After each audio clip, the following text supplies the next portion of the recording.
I just wanted to make a quick video on how to keep your brake rotors and brake pads from squeaking.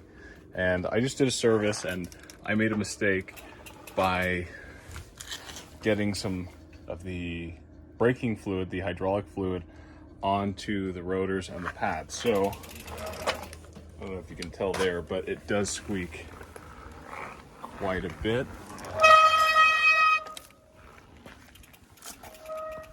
So I'm going to show you how to clean that up. I just did it on the back and now they're dead silent, but hopefully this will help. So we're going to remove the brake pads and remove the little circlip here.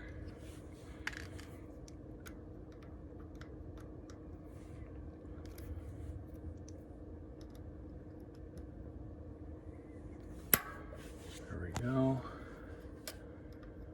There's only a few threads on this, and then this pin should pull out.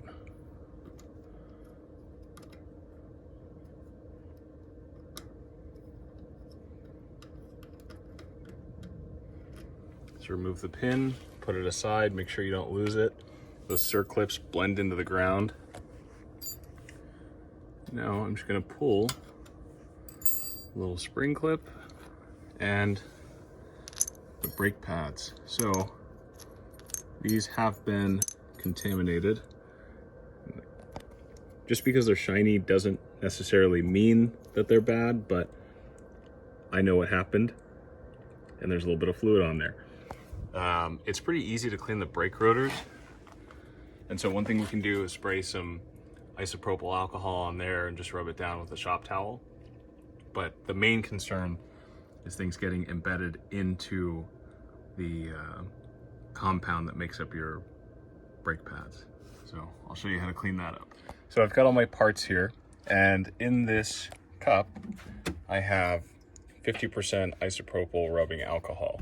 Probably better to have a higher percentage, but that's all we've got for right now. I'm dropping my brake pads into the isopropyl alcohol. You shake it up, you make sure it gets into the pads, and then, I don't know, I don't really think you have to wait, but you just take it out. Or you could just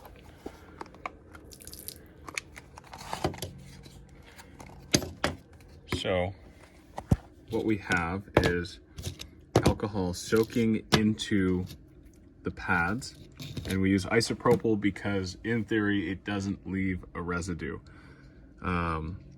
Now what I did just to increase my chance and to get all of the oil out of there is throw them into the oven at about 350 degrees or whatever temperature you want for just a little bit until the water and the alcohol evaporate away. And as the alcohol evaporates, it should take some of the oil with it. Now, this is sandpaper, and afterward, we're just gonna turn this over on clean sandpaper and just scrub it down a little bit. And that should help the contact surface, and everything will go back to normal when you do put it back on the bike. But we're gonna throw this in the oven and then sand it down a little bit. So we're just gonna pull that out, put those facing up. 350. Doesn't have to be 24 minutes or anything. You just want to heat it up and make sure that most of that evaporates. Like I said, we're going to give ourselves a fighting chance and spray a little bit of the isopropyl alcohol onto the rotor because it's the right thing to do. And I'm going to grab a towel here.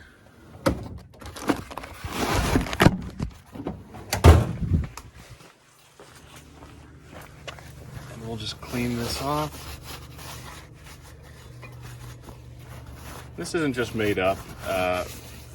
Manufacturers will use isopropyl alcohol because it doesn't swell the seals like if you were to use anything like brake clean or any other kind of lubricant, so you're not affecting anything internal on the brakes. And now I think we're ready to throw the pads back in. Actually, we'll skip a step. We have sandpaper here. This is a clean side. Face down and just lightly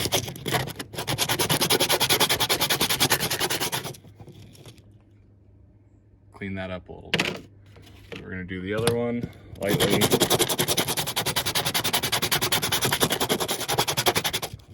I mean, our brakes are just trying to create friction, and having a slightly rough surface is gonna help with that for a short period of time.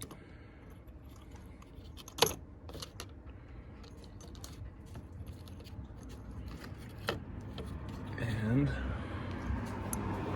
these back together the way that they were. How's it going? Good, how are you doing? Good. Come on, girl. Now we reinsert our pads back in. All right, so our pads go back in like that. We get our pin. Pin goes there, and we slide that just a little bit until the pin goes all the way through. Allen key. So we're gonna roll that all the way in.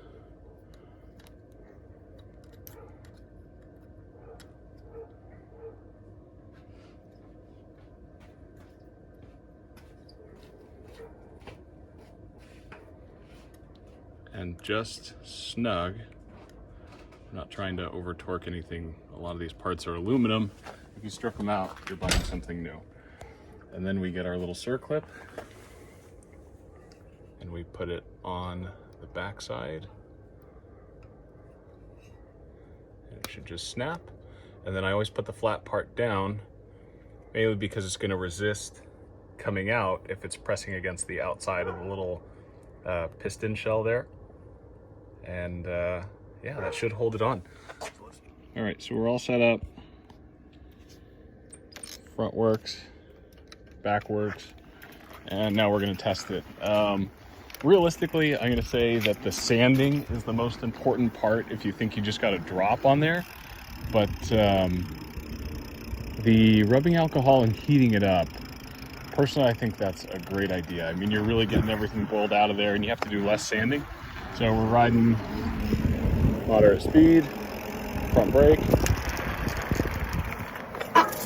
complete stop, no squealing. And then I'll show you the back, which I just did.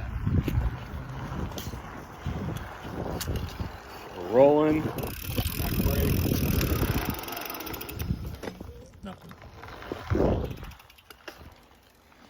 So that's kind of all it takes. I've done this more than once.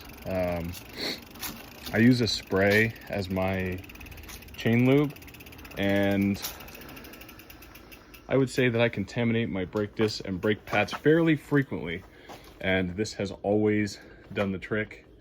I'm not the one guy going down the trails just squealing all over the place, and you know, brake pads are cheap, and just make sure that they work. So it's easy to sand off a little bit, know that you're gonna stop, know that you're not gonna be squealing. And you know, if you're gonna go out of your way to order brake pads, order twice as many as you need and keep them on hand, keep them in the toolbox, and it should be good to go. But other than that, we're all set up. Thanks.